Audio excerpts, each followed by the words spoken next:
Учениците од дуалните паралелки од Средното општинско училиште Димитар Влахов од Струмица организираа великденски хепенинг. Во дворот на училиштето учениците подготвија постна великденска трпеза под мотото Великденска магија, за да ги покажат вештините кои ги стекнаа во процесот на дуалното образование.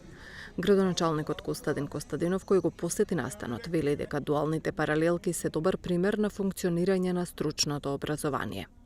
Пред се чест ми е што сум денеска присутен на еден многу убав настан кој што го организира Средното општинско училиште Димитар Влахов.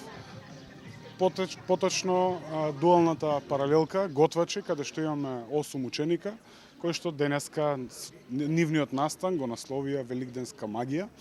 Ни готват различни постни јадења, што кажува на фактот колку големо богатство е дуалната паралелка овде во училиштето и дополнително вреди да се нотира фактот дека огромен е интересот и од компаниите кои што имаат потреба од готвачи, така да во наредната учебна година очекуваме многу поголема бројка на ученици во оваа дуална паралелка, што е постигната целта, можеме да заклучиме. Настанот е планиран повеќе време, значи од порано е планиран, денеска се реализира. Колку и да се тешки условите, ние треба да пуштиме јасна порака дека уставното право, правото на образование и учителствувањето на нашата иднина, насочувањето и давањето патоказ за во текот на нивниот живот е поважно од се и над се.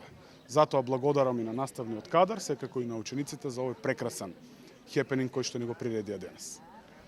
Во средните училишта Димитар Влахов и Никола Карев во Струмица за прв пат се воведе концептот на дуално образование. Образовните власти сметаат дека овој концепт е сам по себе доста интересен за младите, бидејќи обезбедува повеќе практична обука наместо изучување теорија, како и со доделувањето на стипендија од 3.500 денари месечно за секој ученик.